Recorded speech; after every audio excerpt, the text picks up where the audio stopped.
दोस्तों, मैं इंजीनियर गिरीश ठाकरे एक बार फिर हाजिर हूँ आपके सामने लेकर मेरा यूट्यूब चैनल जिसका नाम है रॉयल सिविल इंजीनियर।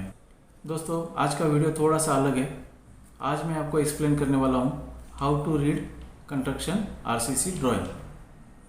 तो आरसीसी ड्राइंग कैसे होता है, उसको कैसे रीड करना है, उसमें क्या टाइटल होता है, क्या जनरल नोट्स दिए जाते हैं, क्या शेड्यूल दिया जाता है।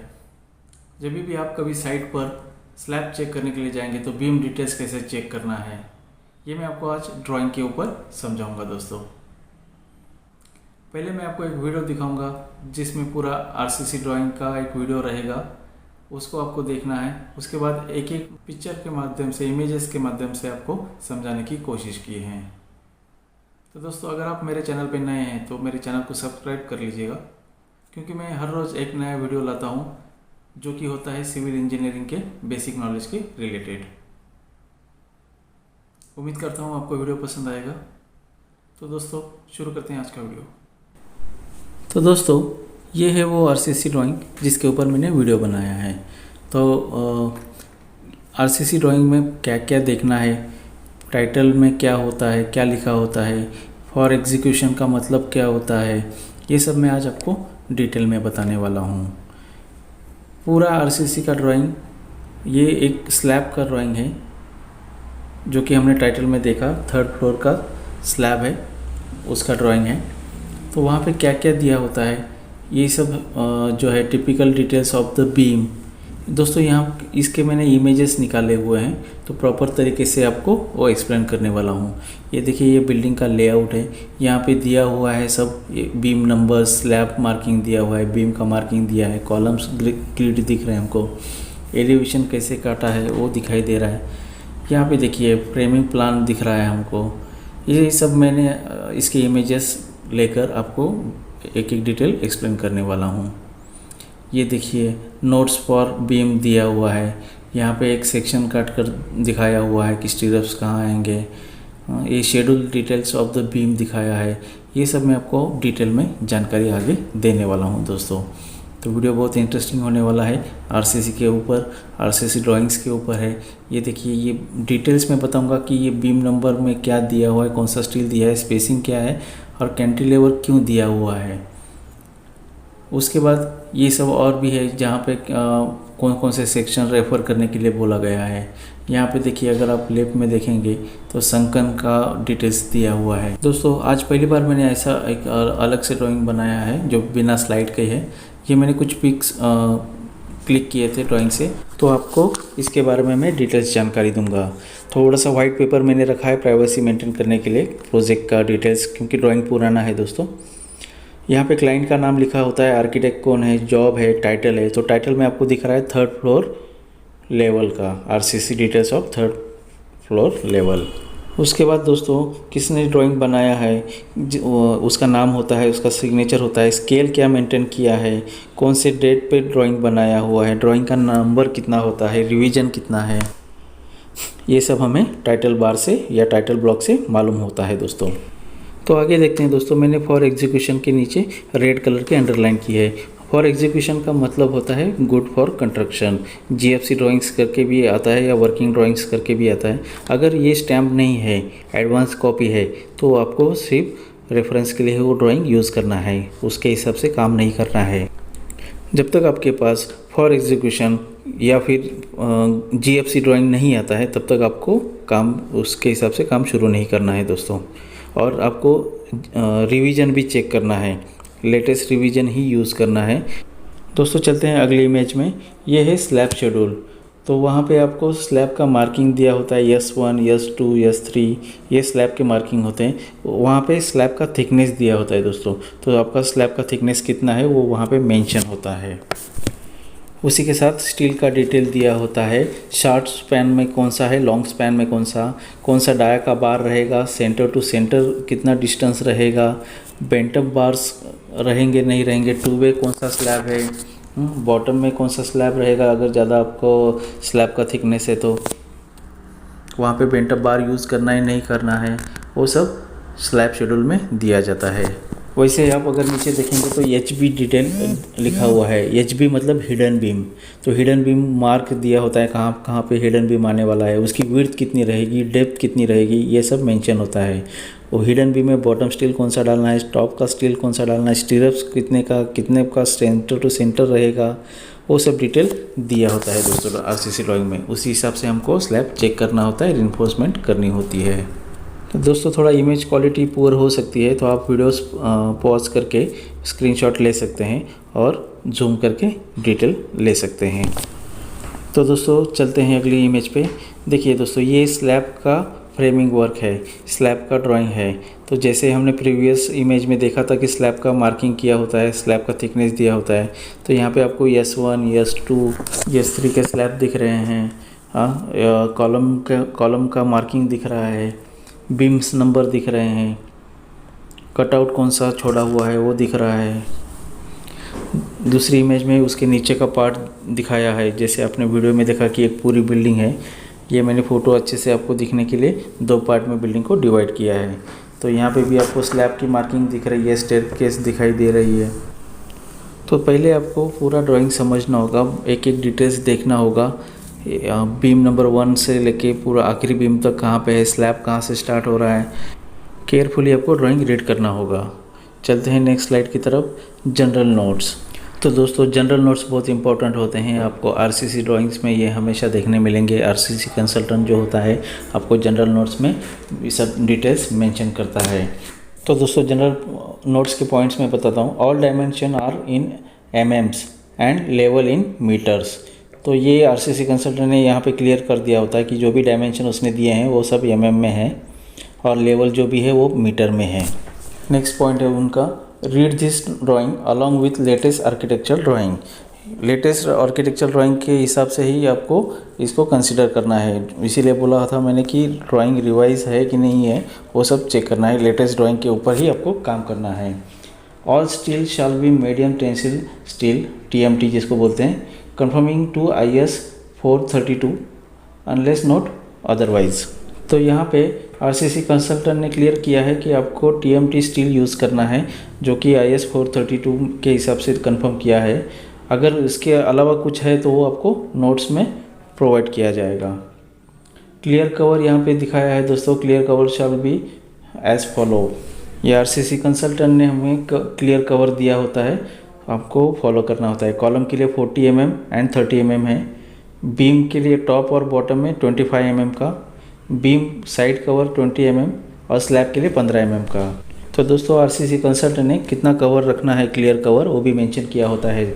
आगे का पॉइंट देखिए दोस्तों, इंपॉर्टेंट पॉइंट है, concrete mix shall be M40 RMC और डिज़ाइन मिक्स। यहाँ पे कंसल्टेंट ने लिखा है कि आपको जो भी कंक्रीट ग्रेड यूज़ करना है वो M40 का होना चाहिए। दोस्तों बहुत इंजीनियर्स को या फ्रेशर इंजीनियर्स को या स्टूडेंट को लगता है कि ड्राइंग कैसे, हमको पढ़ना नहीं आता है, कैसे किया जाएगा। तो दोस्तों ड्राइंग के ऊपर ही पूरी डिटेल्स दी होती है, हमको ड्राइंग के अलावा और कुछ भी नहीं करना होता है। एक बार अगर आप केयरफुली ड्राइंग रीड करेंगे तो आपको खुद मालूम पड़ जाएगा कि आपको करना क्या है। तो ड्राइंग का डर जो है वो आपको निकालना है, इसीलिए मैंने ये वीडियो बनाया है। अभी आगे देखते हैं जनरल नोट्स में क्या आरसीसी कंसल्टेंट ने दिखाया है। Regular cube testing shall be carry out. यहाँ पे देखिए कंसल्टेंट से भी स्पेलिंग मिस्टेक हुई है, क्यूब का स्पेलिंग गलत है वहाँ पे, मुझे लगता था मैं ही करता हूँ। तो दोस्तों आरसीसी कंसल्टेंट कहता है कि यहाँ पे आपको रेगुलरली क्यूब टेस्टिंग करने हैं। अगला पॉइंट देखिए दोस्तों, इंपॉर्टेंट पॉइंट दिया है कंसल्टेंट ने, lap length and development length shall be 45 into dia of bar. तो दोस्तों ये जो ड्राइंग में पढ़ रहा हूँ ये 3rd फ्लोर की फ्रेमिंग प्लान है। तो आपको समझ में आ गया होगा कि 3rd फ्लोर पे अगर जहाँ पे भी रिइंफोर्समेंट होगी, जहाँ पे भी लैंप लेंथ आएगी तो LD आएगी, तो उसका डाया, उसका फार्मूला होगा 45D। Next important point, all shuttering, staging and cage work shall be got approved by the consultant before casting. जब भी आपका शटरिंग कंप्लीट हो जाएगा, रिइंफोर्समेंट कंप्लीट हो जाएगा, तो कास्टिंग करने से पहले आपको आरसीसी कंसल्टेंट से अप्रूव कराना ज़रूरी होता है दोस्तों। अगला इंपॉर्टेंट पॉइंट है दोस्तों, the spacing and arrangement of the prop shall be discuss with consulting engineer. तो जब भी स्पेसिंग और अरेंजमेंट ऑफ प्रॉप्स है, प्रॉप्स के बारे में जो भी स्पेसिंग करनी है वो आप कंसल्टिंग इंजीनियर के साथ डिस्कस करके कर सकते हैं। आगे एक बहुत इंपॉर्टेंट पॉइंट दिया है, for 700 mm deep beam 2 numbers of die of 10 face bar on each face shell be provided. तो दोस्तों 700 या 700 से ज़्यादा जो डीप बीम होते हैं उनको फेस बार प्रोवाइड की जाती है। Beam camber shall be provided as given in plan. तो बीम कैम्बर प्रोवाइड करना होता है। बीम कैम्बर कहाँ प्रोवाइड होता है, जिस बीम की लेंथ ज़्यादा हो, स्पैन ज़्यादा होता है, वो सेटल ना होवे इसके लिए उसको कैम्बर किया जाता है। बीच में से 20 mm या प्लान में जितना दिया होगा उतना कैम्बर करना होता है। कैम्बर मतलब उठाना होता है सेंटर से। तो दोस्तों ये थी जनरल नोट्स जो आरसीसी कंसल्टेंट ने हमको आरसीसी ड्राइंग में दी होती है। दोस्तों वीडियो थोड़ा बड़ा होगा लेकिन आपको ये पूरी डिटेल नॉलेज दूंगा आज के वीडियो में। चाहे जितना भी बड़ा हो जाए वीडियो, स्किप नहीं करना, टोटल पूरा आखिर तक देखना। अगर कुछ भी डाउट हो तो मैं मेरा फ़ोन नंबर दूंगा लास्ट में, आपको मुझे कॉल करके क्यूरी आपकी पूछनी है। तो दोस्तों चलते हैं अगली इमेज पे। Typical details of the beam. इसमें बीम शेड्यूल दिया होता है दोस्तों। तो स्लैब में जो बीम्स आते हैं तो कौन से बीम पे क्या मार्क रहेगा, बीम नंबर के हिसाब से बीम का साइज़ क्या रहेगा, बीम बॉटम स्टील क्या रहेगा, बीम का टॉप क्या रहेगा, बीम का स्टीरअप्स कितना रहेगा, कोई रिमार्क है क्या बीम में, ये सब डिटेल्स आपको बीम शेड्यूल में मिलती है। देखिए स्टार्टिंग में ही MLB1 दिया है। MLB मतलब मिड लैंडिंग बीम। उसकी साइज़ दी है 230 बाई 600। बॉटम स्टील दिखाए हैं 212, 216 जो एक्स्ट्रा दिखाया हुआ है। उसके बाद टॉप के स्टील, तो टॉप के स्टील में CAE ये सब क्या है वो दोस्तों मैं आपको अगली इमेज में बताऊंगा। उसके बाद स्टीरअप्स, 8 डाया का स्टीरअप्स 125 से लेके 150 तक सेंटर टू सेंटर, ये सब मेंशन किया होता है। इसी के हिसाब से हमको काम को एग्जीक्यूट करना होता है और चेकिंग भी करनी होती है। उसके नीचे देखेंगे तो B3, B4, B5 दिया हुआ है दोस्तों। उसका बीम का साइज़ दिया है, बॉटम स्टील, टॉप स्टील दिया है, स्टीरअप दिया है। और आगे रिमार्क में देखिए बीम संक बाय 250 mm। तो ये सब डिटेल्स अपने पास होती है दोस्तों। उसी हिसाब से शटरिंग भी चेक करना है, रेनफोर्समेंट भी चेक करना होता है।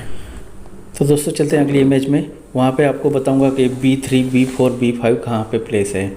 तो ये देखिए आपको जो रेड सर्कल के अंदर दिख रहा है, जहाँ पे दिखाया था कि संकन रहेगा 250 mm का, तो ये मार्किंग किया है, वहाँ पे वो जगह लोकेटेड है।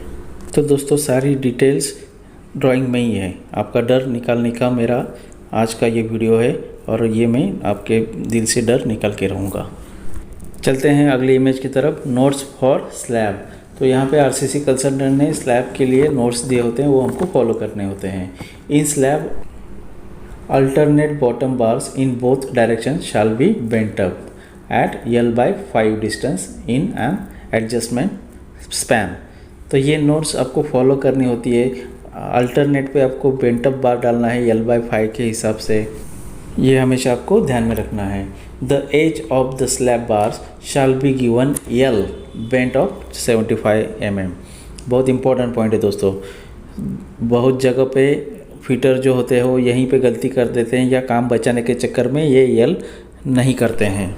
तो आपको बस इतना ही ध्यान में रखना है कि स्लैब बार जो होता है, जो आखिर में जाएगा, जो बार बीम की तरफ जाएगा, उसको L किया गया होना चाहिए। 75 mm डिस्टेंस दिया हुआ है कंसल्टेंट ने, तो आपको 75 mm का L उसको करना ही करना है। Bent up bar shall not become flat while casting time. तो बेंट अप बार जो है वो सीधे खड़े रहने चाहिए, उसको प्रॉपर तरीके से बाइंडिंग वायर से टाई किया गया होना चाहिए ताकि वो अपनी पोजीशन पे बना रहे। तो दोस्तों आपको 75 mm का भी L मैं दिखाता हूँ रेड मार्क करके, और बेंट अप बार का भी ये दिखा देता हूँ कैसे सीधा रहना चाहिए।